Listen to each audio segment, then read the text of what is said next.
queréis empezamos. Hoy vamos a hacer un taller que vamos a hablar sobre todo de startups, inversión, emprendedores, pues un poco todo este mundo, ¿vale? Quiero dar las gracias a todo el equipo de TEDx por darme la oportunidad de hacer este taller, a todos los voluntarios, por supuesto, y bueno, pues estoy encantado de estar aquí con vosotros y además así en petit comité, pues mucho mejor para todos. Voy a empezar presentándome, ¿vale? Mi nombre es José Chusilgo, soy licenciado en Ciencias Económicas Empresariales por la Universidad Autónoma de Madrid.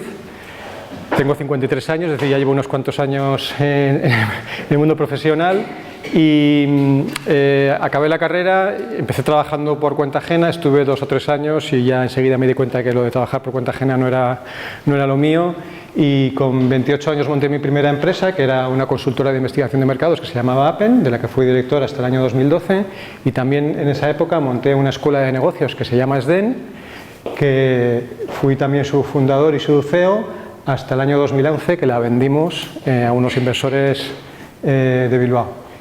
Fue una escuela de negocios que sigue teniendo pues, escuelas en Madrid, en Barcelona, en Bilbao, en un montón de ciudades. Además, pues, me gusta dar clases, me gusta dar talleres, doy talleres relacionados con el emprendimiento, con inversión en varias ciudades de España. Fui también el fundador de la Asociación de Jóvenes Empresarios del País Vasco, ya no me dejan estar, por desgracia.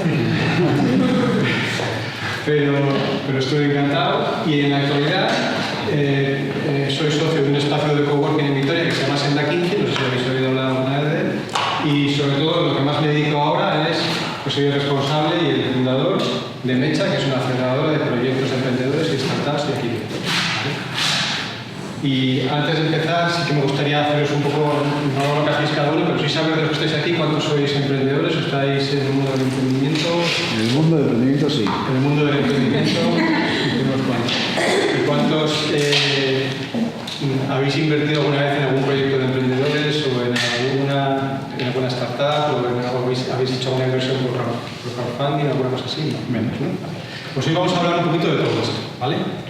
1.200 millones de euros es el dinero que se dedicó el año pasado a invertir en proyectos de emprendedores en España. ¿Os parece mucho dinero o poco? Bastante dinero, ¿no? O sea, sobre todo teniendo en cuenta que las inversiones en proyectos de emprendedores son inversiones ya hablaremos luego, pues de bastante riesgo, porque al final los proyectos de los emprendedores pueden salir bien o pueden salir mal. Pero antes de empezar a hablar de cómo invertir y si invertir en este tipo de proyectos, vamos a tratar de hacer primero una definición de qué es una startup y qué caracteriza o qué diferencia una startup de una empresa normal, que es una cosa que la gente se suele preguntar, ¿no? Si vais a Wikipedia vais a encontrar una definición distinta que esta. A mí me gusta más esta, me gusta más decir que una startup es una empresa de nueva creación que puede estar creada o no, porque puede ser todavía en fase previa a la creación, pero es una empresa nueva. Y digo empresa porque hay que diferenciarlo, no es una ONG, no es una fundación, es una empresa cuyo objetivo es ganar dinero, ¿vale? Esas son las startups, tienen el objetivo de ganar dinero. Normalmente suelen tener un uso intensivo de las tecnologías de la información, de Internet, etcétera. Suelen tener un modelo de negocio innovador, son startups que dentro de su sector o proyectos que dentro de su sector innovan en el modelo de negocio. Y por último, son proyectos que suelen tener crecimientos escalables. En este gráfico os voy a explicar un poquito la diferencia entre una empresa normal y una startup, con un ejemplo que yo creo que todos conocéis. Todos conocéis Glovo, ¿no? ¿En qué se diferencia Glovo de un restaurante o de una cadena de restaurantes? Que tú si montas un restaurante, el primer año pues empiezas de cero, pero enseguida empiezas a tener clientes y más o menos, si no es el primer año, cerca del primer año, empiezas a tener tu nivel de facturación normal y ya el resto de los años ya sabes más o menos lo que vas a facturar, si te va más o menos bien. Si tienes una cadena de restaurantes es lo mismo, pero en función de cuántos restaurantes abras, pues vas creciendo orgánicamente en tu facturación. En cambio, las startups como Glovo funcionan al revés, es decir, al principio tienen muy poquitos ingresos porque están probando su modelo de negocio, están innovando y es a partir del segundo o tercer año cuando empiezan a crecer de forma exponencial sus ingresos y sus facturaciones. Esta es un poco para mí un gráfico que digamos, describe bastante bien la diferencia entre una empresa normal y una startup. ¿Se entiende? ¿Preguntas hasta aquí? ¿Qué hace falta para crear una startup? ¿Os gustaría crear una startup? ¿Qué hace falta para ello? Primero hace falta tener una idea o no. Hay veces que también se pueden copiar las ideas, startups que están funcionando en otros entornos, en otros países, que se pueden trasladar aquí adaptándolas obviamente al mercado local, pero tiene que ser una idea que solucione un problema. En segundo lugar, que haya una cierta innovación. Sí que es verdad que las startups están más asociadas a que bien en el producto, o bien en la forma de comercializar, o bien en el marketing, pero que haya una cierta innovación a la hora de ponerlas en el mercado. Otra cosa muy importante es que las startups requieren mucho tiempo de dedicación, sobre todo los primeros años. Por eso, el perfil de las personas que montan startups pues es un perfil en el que tienen una capacidad de tener una cierta dedicación de tiempo de años a su proyecto. Y yo pongo ahí por lo menos 2 o 3 años hasta que empiezas a ver si tu proyecto realmente pues, tiene sentido o no tiene sentido y tiene respuesta en el mercado.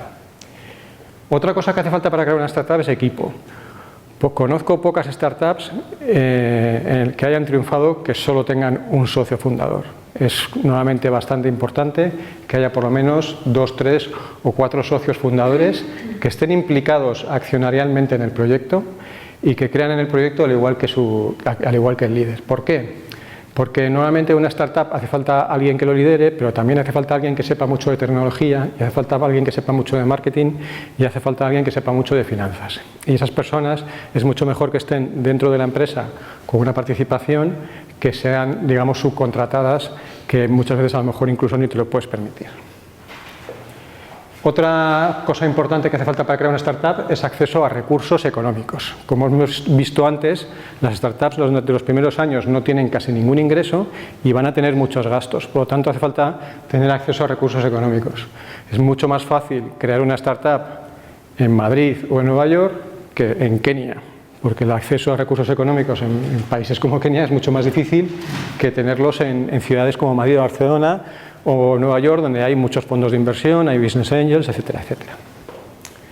Otra cosa que hay que tener para poder crear una startup es amar la incertidumbre.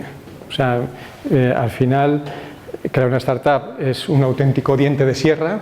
Ponemos aquí esa imagen de la sierra. Tienes momentos de subidón en el que crees que te vas a comer el mundo y de repente validas tu proyecto y se te cae el mundo encima porque realmente el mercado no te está respondiendo y luego vuelves a subir. O sea, es un auténtico tío vivo de sensaciones de esos 2 o 3 primeros años, ¿no?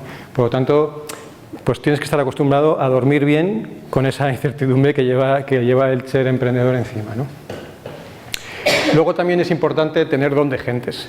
Si no eres una persona que te gusta hablar en público, que eres abierta, que te gusta contar tu proyecto, pues es mejor que no montes una startup porque vas a tener que contar tu proyecto muchas veces a mucha gente, no solamente a emprendedores, sino también al ecosistema, sino también a tus empleados, sino a mucha gente a la que le tienes que contar tu proyecto y a la que tienes que seducir. Por lo tanto, es importante tener esa parte de don de gentes. Y por último, es el punto 8, tener un entorno equilibrado. Y eso también lo hemos visto algunas veces en Mecha, que hay emprendedores que quieren montar una startup, pero no siempre cuentan con todo el apoyo familiar o de su entorno más cercano, que es importante porque son varios años en los que vas a tener que, digamos, pelear mucho con tu proyecto y que necesitas ese apoyo familiar en todos los sentidos, ¿no?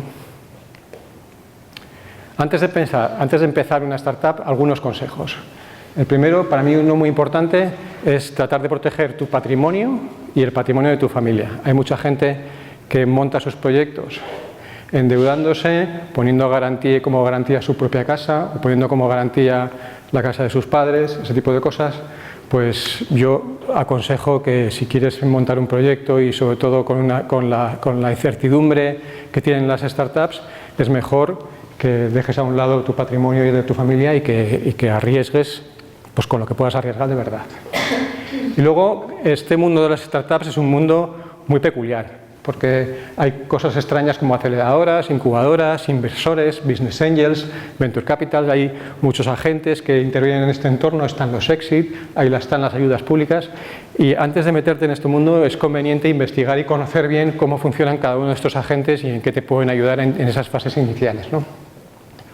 No me voy a detener mucho en ellos, pero sí que quería decir que tenemos el privilegio aquí en Euskadi que tenemos la comunidad donde más ayudas existen para la creación de startups. Nosotros en Mecha, que recibimos proyectos de todas las comunidades de España, aquí en Euskadi tenemos la suerte de tener no solamente subvenciones para el apoyo como el Kinchaile, que no sé si algunos conocéis, para la creación de startups, sino también fondos públicos que se dedican a invertir en proyectos emprendedores como Basquefondo, etcétera, etcétera. O sea, yo creo que estamos en el sentido de una situación privilegiada.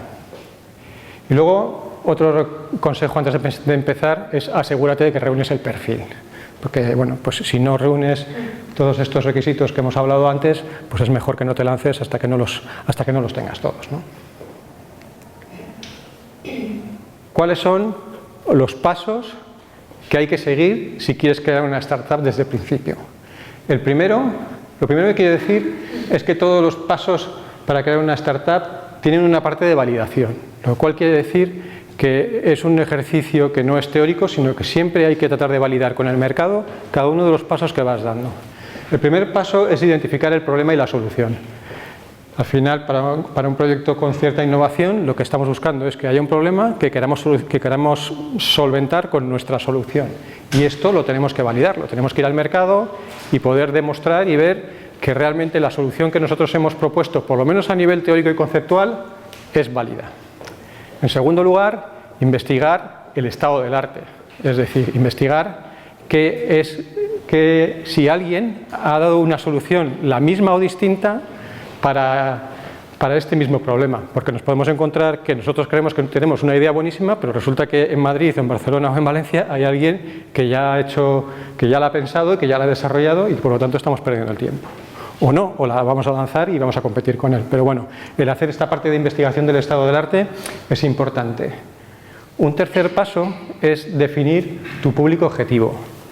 El público objetivo al que vas a dirigir tu proyecto y también validarlo, porque nosotros pensamos a lo mejor que nuestra idea es muy buena para un público objetivo muy concreto y resulta que luego vamos a hablar con ellos y resulta que nuestro público no era ese, sino que era este otro. Entonces, todo esto siempre hay que hacer una validación. Y una parte muy importante es crear un mínimo producto viable. Y aquí me voy a detener un poquito. ¿Qué es un mínimo producto viable? Es un producto que no es tu producto final, que tiene, digamos, las mínimas funcionalidades, pero que sea suficientemente válido para probarlo en el mercado. Es decir, tú tienes una idea y construyes un producto mínimo. Por ejemplo, imaginaos que vuestra idea es crear una aplicación que tenga 250 funcionalidades.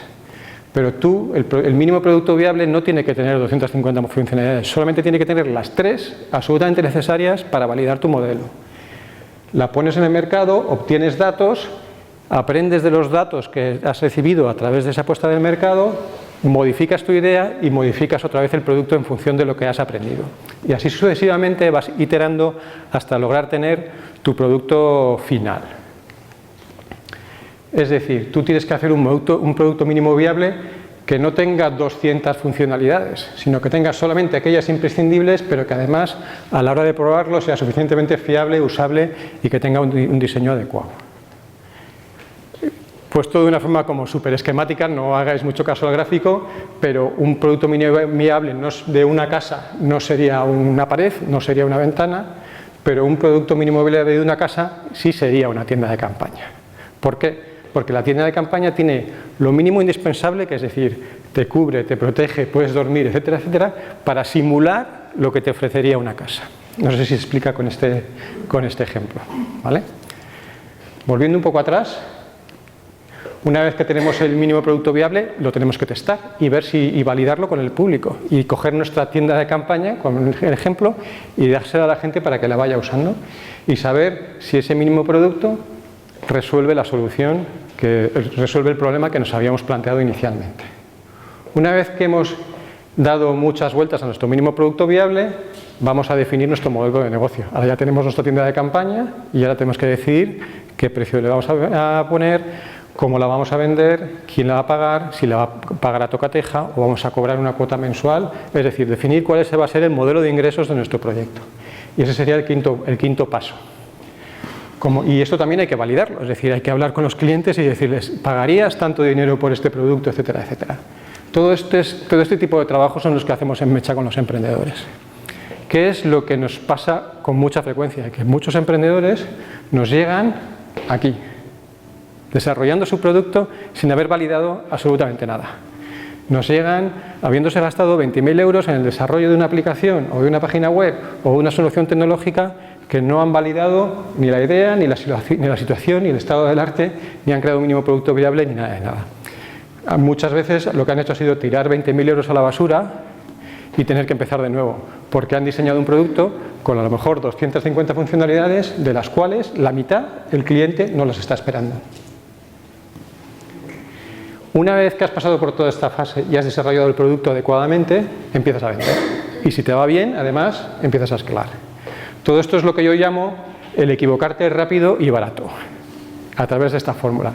¿Por qué? Porque tenemos que ser conscientes que cuando creamos una startup y casi cuando creamos cualquier proyecto de emprendimiento, equivocarnos, nos vamos a equivocar seguro. Es imposible acertar con todas las decisiones.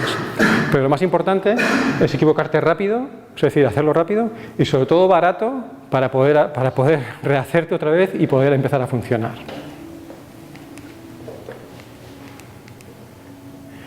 Este último gráfico yo creo que expresa muy bien cómo funcionan las startups en ese sentido. Es decir, cuando empieza el proyecto desde cero, tenemos la línea de costes muy alta, es decir, tenemos en el proyecto muchos costes, pues que hay que diseñar prototipos, hay que pagar sueldos, hay que pagar abogados, muchas cosas. En cambio, la línea de ingresos es cero, hasta que llega un momento en el que los ingresos empiezan a subir y ya tienes tu producto óptimo diseñado, pero mientras tanto has tenido que iterar, has tenido que darle muchas veces vueltas al proyecto hasta tener el producto adecuado.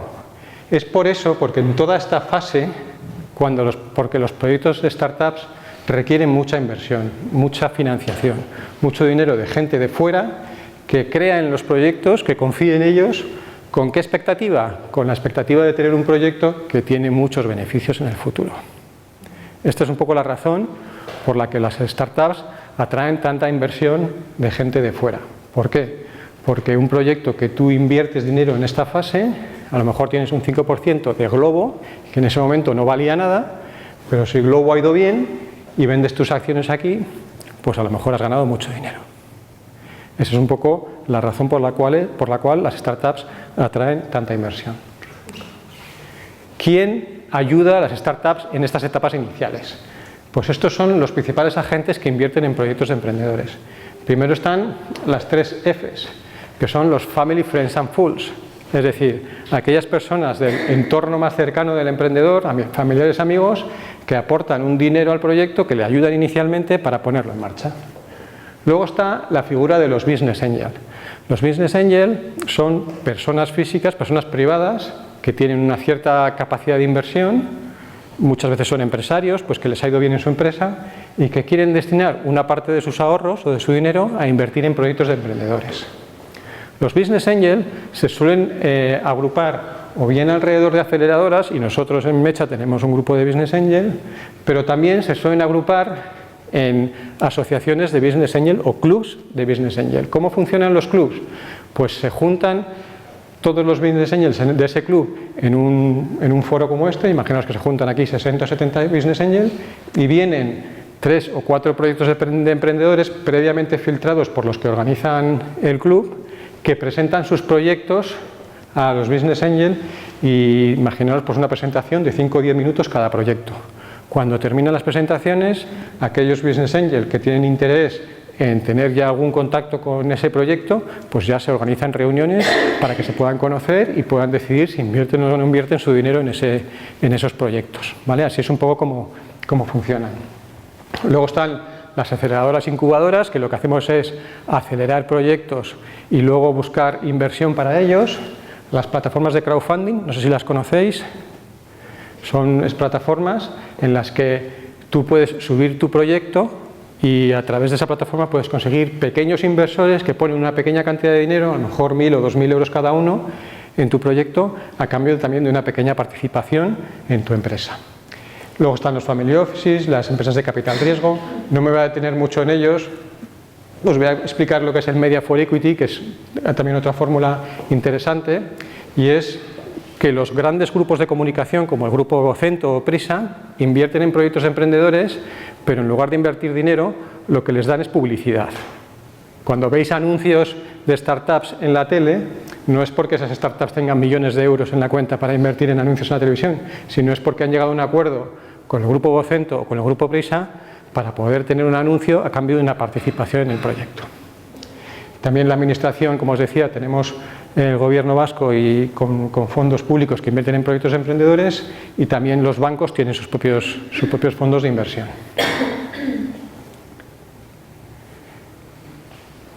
Y aquí en este gráfico, digamos, se expresa un poco quién invierte en cada una de las fases. Si estás en la fase de idea, pues suelen ser pues, tu entorno más cercano, amigos, familiares. Si estás en la fase de prototipo o pilotos, pues son las incubadoras, business angels. Si estás en la fase ya de ingresos, pues ya están los pequeños fondos de inversión, etcétera, etcétera, ¿vale? De todas maneras, he visto que hay algunos que os hacíais fotos de estos. Si luego queréis la presentación, aquí hay una hoja donde podéis apuntar vuestro email y encantado de mandaros la presentación a todos, ¿vale? Y esto así, de forma muy resumida, es lo que os quería contar sobre el mundo de las startups y emprendedores, etcétera. Y ahora os voy a pedir hacer un cambio de chip.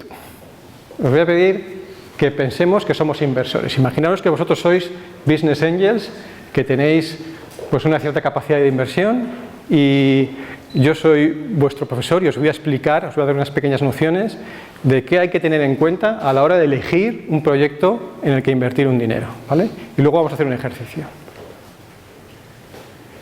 Lo primero que os tengo que decir es que si sois personas que tenéis un cierto patrimonio, lo más importante es que vuestro patrimonio tiene que ser un patrimonio equilibrado. Es importante que el patrimonio esté equilibrado entre una parte financiera. No soy experto en gestión de patrimonios, eso ya me podéis perdonar desde el principio, pero sí que creo que es importante que tengamos una parte de patrimonio inmobiliario, una parte de patrimonio financiero, es decir, dinero en fondos, en depósitos bancarios, etcétera, etcétera, y una parte en inversiones corporativas, es decir, en empresas, etcétera, etcétera. En este país, ¿qué ha pasado tradicionalmente? Pues que todo el peso del patrimonio de las familias ha estado centrado en el patrimonio inmobiliario. La gente, cuando tenía unos pequeños ahorros, lo que ha hecho ha sido dedicarlos a comprar ladrillo.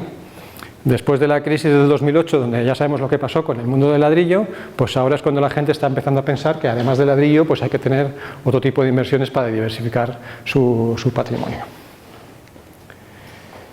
Vosotros vais a empezar a invertir en proyectos de emprendedores, en startups, y lo primero que tenéis que pensar es cuál es vuestro objetivo. Y lo primero que os tenéis que preguntar es qué espero, ¿no? Es decir, ¿qué es lo que quiero? ¿Un retorno económico? O además, como pasa con muchos inversores, quiero tener una cierta implicación personal en cada uno de los proyectos de los emprendedores que quiero estar, ¿no?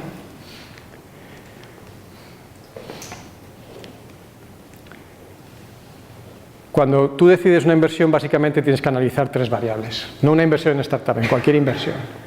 El riesgo que asumes, es decir, la probabilidad de que pierdas una parte o todo del dinero que has invertido. La liquidez, es decir, lo fácil o difícil que es sacar el dinero. Por ejemplo, es mucho más fácil sacar el dinero si lo tienes invertido en un depósito bancario o en bolsa, que lo puedes sacar al día siguiente, que invertirlo en una startup, porque en una startup tú inviertes el dinero y es posible, ya hemos visto el gráfico, que hasta el quinto o séptimo año no lo vuelvas a ver. Por lo tanto, ya lo diré luego, es bastante importante que no inviertas una parte importante de tu patrimonio en este tipo de proyectos. ¿Y la rentabilidad en las startups por dónde viene? ¿Viene por los dividendos que obtienen las empresas? No, porque las empresas, las startups, todos los beneficios que tienen los vuelven a reinvertir en la empresa para seguir creciendo. ¿Viene porque salen a bolsa y obtienen grandes beneficios? No. Vienen sobre todo porque vienen otros inversores y compran las participaciones del inversor inicial, o bien porque hay un exit, que llamamos exit, aquí viene una tercera compañía y compra nuestro proyecto. Imagínate que viene Globo, viene Google y decide comprar Globo. Pues aquellos inversores que invirtieron inicialmente en Globo, pues han obtenido una gran plusvalía porque ha venido Google y ha comprado la compañía. Sabemos que son inversiones de altísimo riesgo, es aconsejable no invertir más de un 10% del patrimonio y reservar una parte para las siguientes rondas. Un factor clave a la hora de decidir invertir en startups es la diversificación. ¿Por qué? Porque si tú tienes 100.000 euros y inviertes los 100.000 euros en un solo proyecto o inviertes 50.000 y 50.000, con la alta probabilidad de que los proyectos no salgan adelante, pues es muy posible que te quedes sin dinero. Por eso decimos que por lo menos un mínimo de 10 compañías hay que invertir. Si tú tienes 100.000 euros para invertir, pues es mejor invertir 10.000 euros en 10 startups que invertir todo en una sola. Luego, porque tenemos unas cifras de aproximadamente entre un 10 y un 30% de las startups acaban consiguiendo ese objetivo de un éxito. Es interesante diversificar por diferentes sectores o mercados, también diversificación temporal, etcétera, etcétera.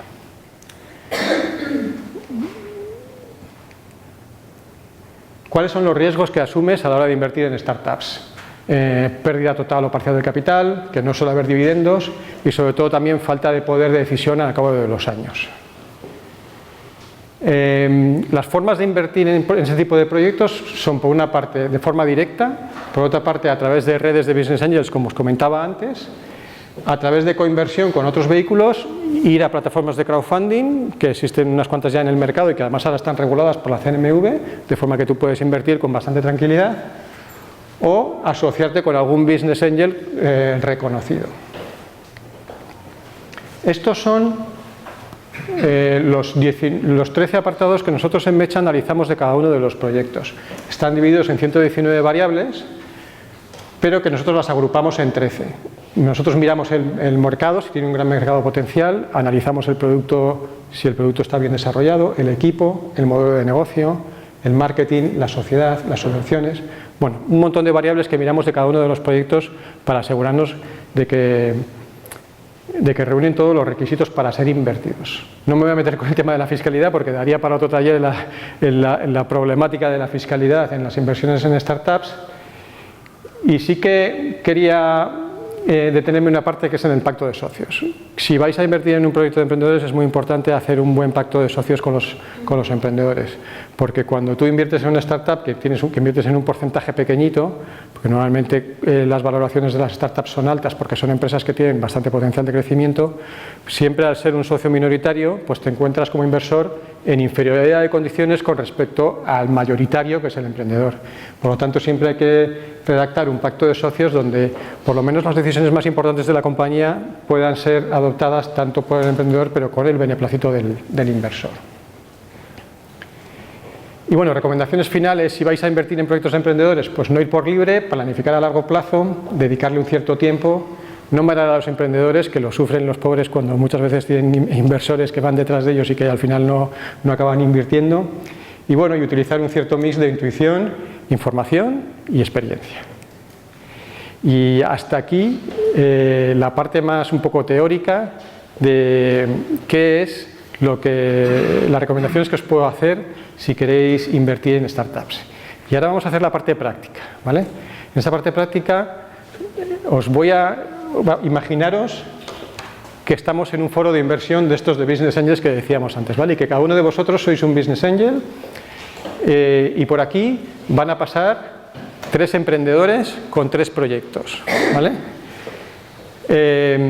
Imaginaros también que los 3 emprendedores han hecho una exposición perfecta de su proyecto, lo han explicado correctamente, os han seducido exactamente igual y lo único que tenéis para poder tomar la decisión son las 3 hojas resúmenes que se entregan en una situación de esas a los Business Angels para tomar la decisión. Esto es un caso bastante real, es decir, una red de Business Angel lo que se hace es juntar a los inversores, van pasando los proyectos de los emprendedores y los Business Angels se encuentran con esta información en la mano y tienen que decidir si quieren invertir en estos proyectos o la decisión realmente es si quieren seguir hablando con el emprendedor. Pero por hacer un poco el juego, lo que os voy a pedir es que analicéis un poco cada uno de esos proyectos y pensando que tenéis 100.000 euros, ¿cuánto invertiríais en cada uno de ellos?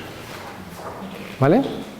Tengo 100.000 euros y tenéis que decidir con la información que tenéis en esos papeles cuánto invertiríais en cada uno de ellos. Son 3 proyectos reales los 3, es decir, son proyectos que existen. Lo que pasa es que yo lo que he hecho ha sido cambiarles el nombre, por supuesto las personas son ficticias y todos los datos son ficticios, ¿vale? Pero son proyectos reales. Si queréis os explico un poco muy brevemente cada uno de ellos y os dejo 5 minutos para hacerlo. El primero, el de BeFit, es una aplicación que ayuda a los entrenadores a gestionar los entrenamientos de sus equipos. El segundo, el de Barkiva, es un marketplace para localizar y contratar clínicas veterinarias. Y el tercero, que es Sauce by Me, es una página web donde tú te puedes, digamos, encargar tus zapatos, pero personalizados. Puedes elegir el color, la textura, la talla, la altura del tacón, etcétera, etcétera.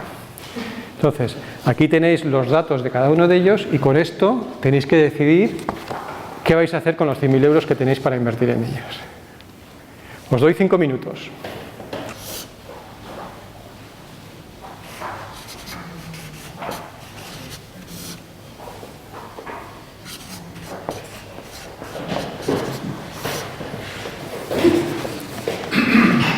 Bueno,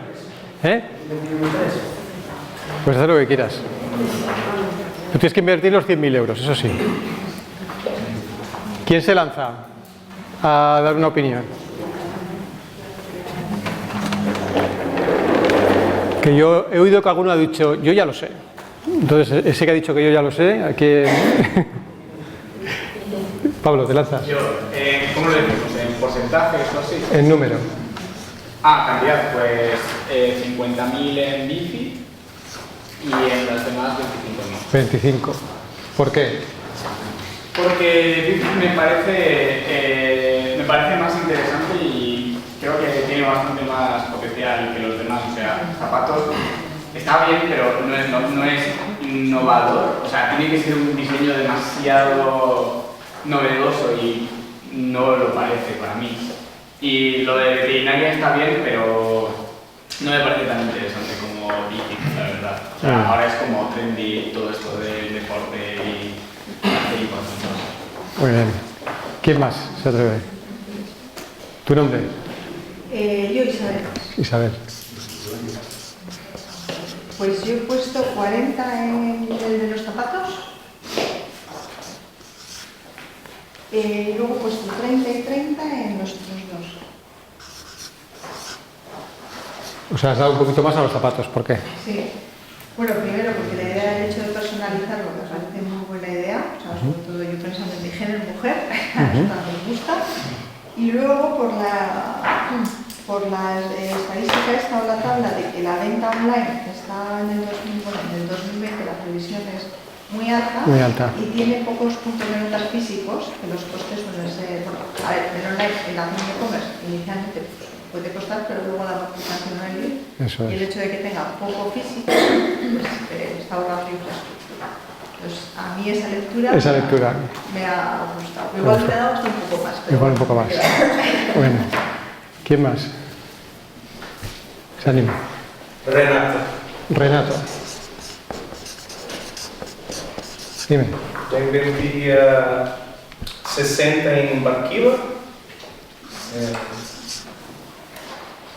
30 en este de los zapatos y 10 en BeFit. Y lo que resta. ¿Por qué? Este Barkiva parece estar más desarrollado, hay muchas clínicas y la gente también gasta más con perros a veces do que con niños, ¿no? La gente le gusta mucho. Y es un negocio que está un poco más desarrollado. Un poco más desarrollado. BeFit es interesante, pero no son todas las personas que se interesan mucho por esto. Y la verdad es que es interesante también, pero no veo tanto así. Y este de los zapatos sí que es un mercado más difícil por las grandes industrias, pero el mercado online en el mundo, yo vengo de Brasil, cualquier cosa que dice es de Europa, ahí vale mucho, aunque no sea conocido aquí. Si compras ropa en, por ejemplo, esta Primark y llega en Brasil, esto de aquí es de Europa, la gente le gusta mucho. Entonces creo que para el mercado online esta sería más interesante, ¿no? Interesante también. Muy bien. ¿En alguno más? Bueno, yo también diría 15 Denis. 15 en BeFit. Eso metería 50 en el de los zapatos y el resto al otro. Que son 35. 35. Eso es. O sea, al Bifid le he puesto menos porque no tiene cifras de este año ni nada, así que entiendo que han llegado con la idea, más que nada, a buscar inversión. Y luego los otros, o sea, no sé, tienen buena pinta los dos. Este por ejemplo de los perros se invierte mucho, así que también me metería dinero, y en el otro pues también tiene cifras ya buenas de que ya está en bastantes sitios y ya está consiguiendo facturar bien. Muy bien. ¿Alguien más que se anime? Yo, Juanra. Juan. Yo estoy de acuerdo con los compañeros, a mí la que me gusta es la activa, que aparte de lo que han comentado, que se ve un poco más trabajado, tiene más experiencia, me gusta también que haya bastante aportación por parte de los socios. Ajá. En cambio, en otras empresas como Bifid aporta poco, con lo cual entiendo que también el riesgo aumenta bastante. Entonces ya aportaría 40%, por ejemplo, a Barquina, un 50, 30 a... O sea, 50 Barquiva. 50 a Barquiva, sí. 30 a... 30 a Sus by Me y 20 a Bifid. Vale. Venga, uno más y lo dejamos. Está bien. Yo pondría 60 a Barquio, 30 a los zapatos y un 10 a Bifid. Vale. 60 a Barquio porque, como han dicho antes, parece una idea más desarrollada, que ya está arraigada, y aparte la estructura económica es bastante buena. Y lo que ha dicho, invertimos más en perros o gatos, en nuestras mascotas, que en nuestros propios familiares.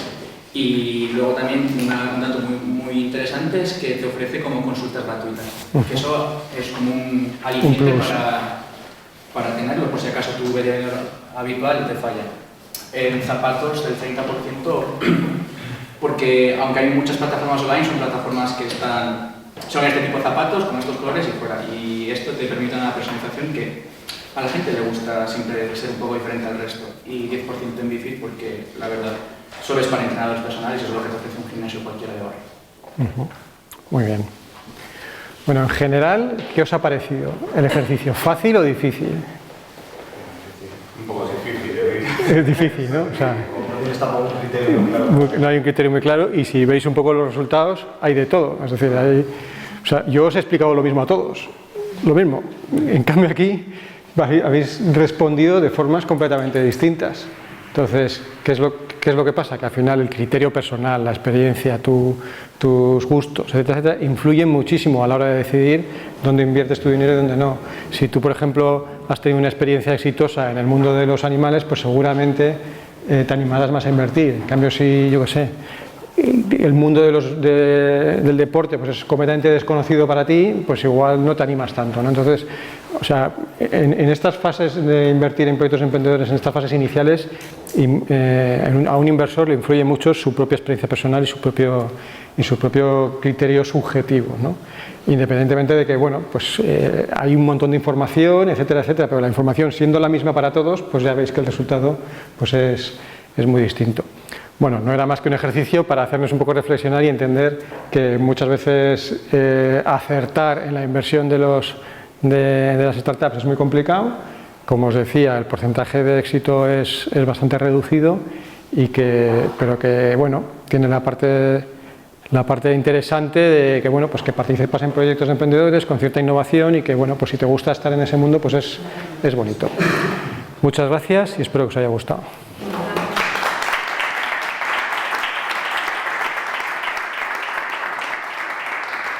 Me ha gustado el enfoque de ver la perspectiva del business angel en vez de la perspectiva del que presenta la idea, ¿no? Eso me gusta mucho.